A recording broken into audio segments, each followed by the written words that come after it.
Hey guys, welcome back to the channel. I've been a bit sick lately. I've had a few days off last week from my regular work, so I've been a bit run down, I think, but I'm back at it today. Wife's out doing some shopping, so I thought I'd sneak in the shop and do a little bit. About a week ago I finished off the floor pan, and I'll zoom in and show you what I did with the front throttle pedal bracket to get that reinstalled. There's one thing I want to work on today. As you know, the floor pan, you've got a couple of brackets there. You've got the throttle pedal bracket up front, and then you've got this smaller bracket here for part of the seat frame. You've got the two at the front that's on the box section. You've got one that hangs on near the transmission tunnel that stays, but this one gets removed with the floor pan, you see, so we have to relocate this bracket from the original back on the new floor pan.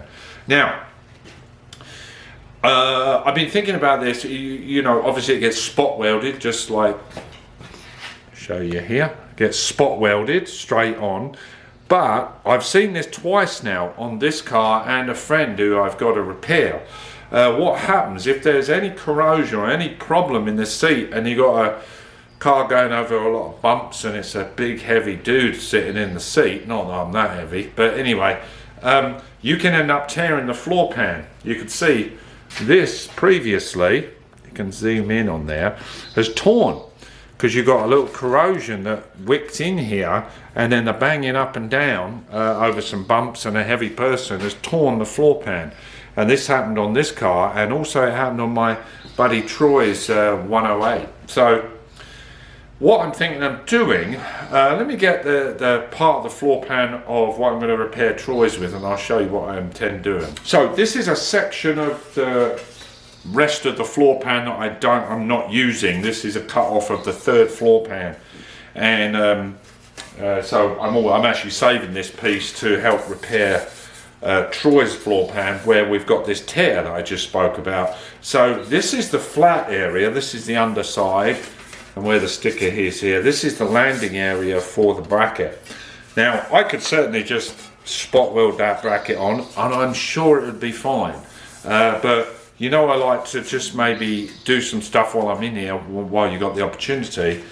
What I'm thinking of doing is making a separate plate up here, just on this flat area, and possibly ramping up the side here slightly, spot welding the plate on there, okay, as a reinforcement plate, and then spot welding to that. So you've got some extra bracing there to avoid any tearing of the metal.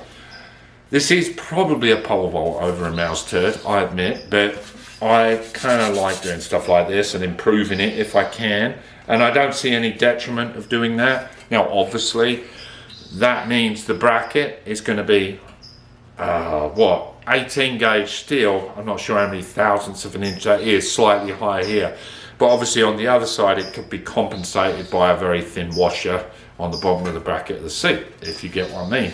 Let me get you in and I'll show you what I'm talking about. So here we are inside the car. We've taken the seat frame off of the seat, just unbolted that. I've attached it on the front brackets here and lined it with the bracket that is staying, you know, on the transmission tunnel area, and this is where we've got to locate our bracket, and this is where I'm thinking of just reinforcing here. Do that first, and then I've got a nice landing place for my bracket to be. As you can see, we've got plenty of little flecks here, and as I say, if it becomes any issue, I can always just put a spacer washer on this side. So here's the area. I'm just going to clean this E-coat off, just a quick roll-lock disc on that, get that, and then we'll make a piece of metal probably from here and then curving up, and then spot weld, and then we've got a nice reinforced structure there to put our bracket on. Right, now what I did, I made a template, a bit of card. I cleaned up all this with a roll-lock so I don't grind the metal, and seat frames in. So this little piece of card represents the metal plate that we're going to put in, not only spot welded to the floor but also to the side wall of the floor pan. And so I made up my metal plate here, just round its edges, just so it looks kind of neat, and so that slides in right about there, you see. I can get that located and spot welded in, and here, where's my bracket? There's my bracket, and then this bracket can then go in and get spot welded into the correct location on top of this bracket here. So once this is in, then I can position this guy wherever it needs to go. So that should give us a much stronger anchor point here to avoid this ever tearing again. And tearing and ruining the floor pan. So there we are, just letting it dry. Got my holes drilled, let that dry, and then mount that guy, weld it on, and then we're ready for the bracket. Alright, there you go, there's our mounting plate, all welding on there. I've got 12 spots holding that on, so that's a nice, it's locked into the side now, and now we can just relocate our bracket that will sit straight on there. We'll get that positioned correctly and the job done.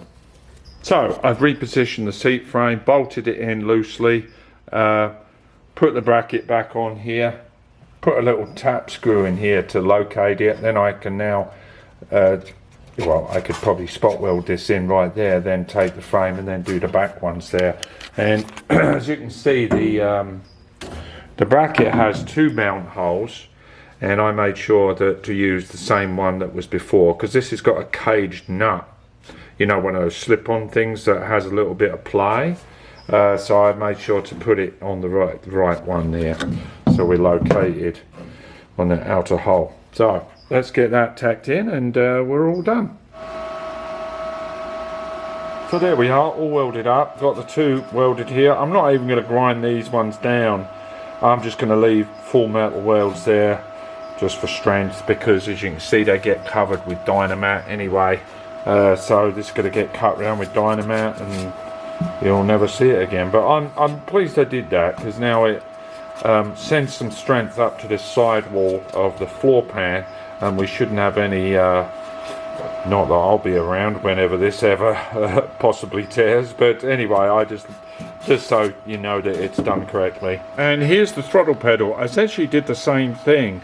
I mounted the throttle pedal bracket onto a backing plate of I think I used 16 gauge steel on this, welded this, spot welded through this to this, and then I could just then simply spot weld this to the floor. And the reason I did that is because welding thicker metal to the thinner floor pan, there runs a risk, because you've got to turn the welder up to accommodate the thicker steel and then play down onto the thinner steel, and there is a risk you could blow through if you get it wrong. And it's, even with the rotisserie, it's kind of an awkward area to weld.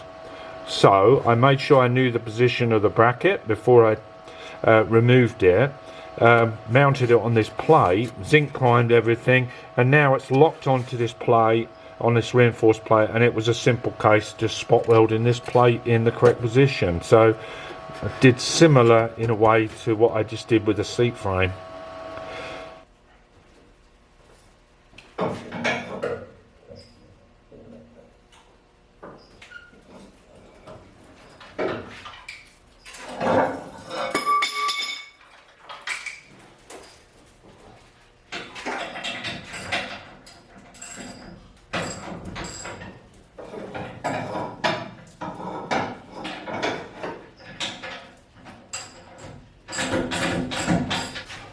Next up, we're going to put this guy back on here. So this is the unit that essentially the fuel lines hide behind and then carry on and then go over here and feed into the engine bay.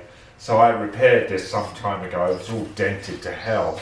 I did toy with the idea of making a new one, but this is perfectly serviceable. Just a little tidying up, and then this gets spot welded to the underside here and welded to this cross section and just spot welded along here. So that's pretty straightforward. There's a few little details I've got to tidy up under here, but we're getting close to getting this section into epoxy. And then there's a few areas of the trunk area from the wheel arch we've got to work on as well, but still tons to do. So as you can see, it's a huge project, but we're getting there one day at a time. So there we go. I took the E-coat off, and what I'd forgotten I bought these stripper discs, these kind of waffle looking things. They don't last a great deal of time, but save them for taking things off like the E-coat and stuff like, and also mill scale before you're welding. Because I'd be honest, I'd forgotten I got it, and I saw it in the toolbox. I'll give it a whirl.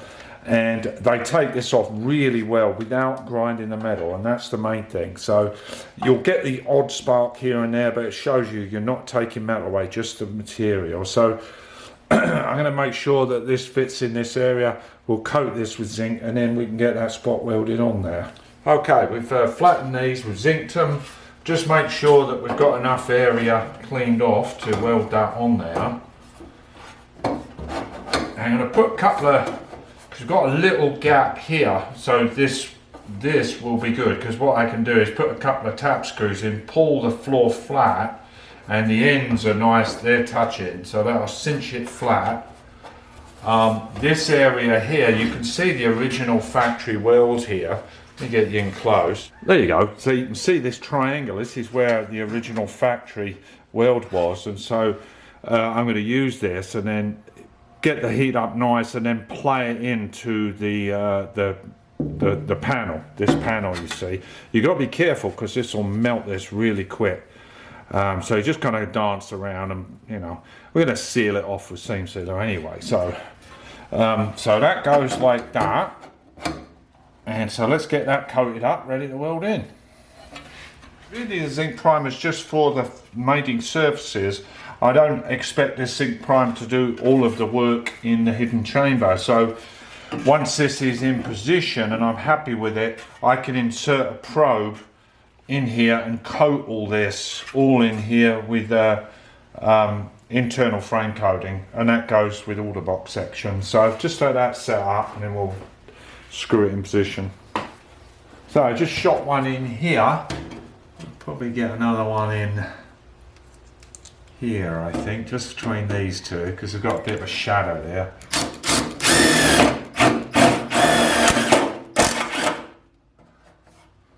That's it. And I'll put one there as well. So it's easy to fill these in with the weld after the fact.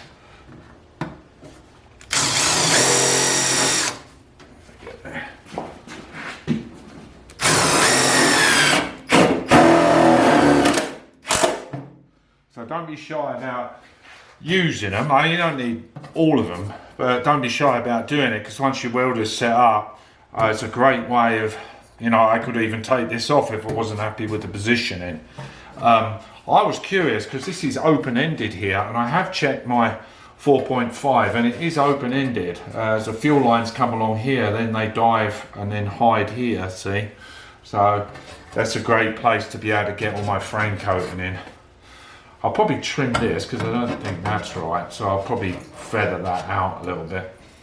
Also, another thing when you're putting these screws in, I've found I can occasionally, if I get a good grip onto the thinner sheet metal, doesn't work as well on the 18, but it works well on the 16 gauge, is that when you're ready and you're ready to get rid of these tap screws, just turn the drill up and snap the head off, and then essentially the tap screws left in there, and you could weld that in, cut it off the other side, weld it in. It makes it actually a lot easier if you can snap them off in there, but you can't always do it with the 18 because it'll go up to a certain point and then it will start slipping. So in that case you have to take them out. But anyway, that's all in now, all positioned, and then I'll just do my little trick of cleaning up the spot weld areas with my drill and then weld it in.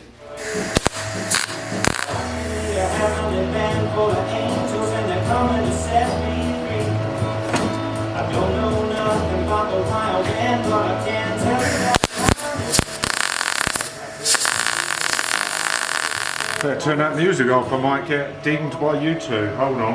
I'm just putting a few in because there's a couple of areas where you want it really cinched down tight, and there might be an area where it's lifted slightly, so I want to reposition my screws, make sure it's nice and cinched. Alright, you get the idea. So there we have it. We welded it all in, both sides, took the tap screws out, just got to tidy up a little on the inner floor now because the heat has penetrated through, and I just sand it up and lightly primer it, ready for when it needs to be epoxied. So that's in now. So essentially the driver's side floor pan is complete. I have to grind a few of the welds on the inside, but it's essentially all done on this side, except for this area here of this box section. We had to peel back to get our inner rocker built, because we built all this inner rocker obviously, so I've got to build this into the inner rocker here in an upcoming video. and then that's all done, and then we got a little tidying up on the other side to do, and then we could probably at that point get this section, I'm thinking around here to the back here, right here, get all that epoxied, so then we can forget that, leave that, that's all done, ready for the next stage. And then I can start working on this, if you remember, this area up here on the wheel arch that's rotted through. I have to cut this back and repair all that, but that's for a later video. And then obviously all this needs to be filled in. So thanks a lot for watching, guys. Please hit like, share, subscribe, and I will see you in the next one, whatever we end up doing. All right, have a good one. Ta-ra.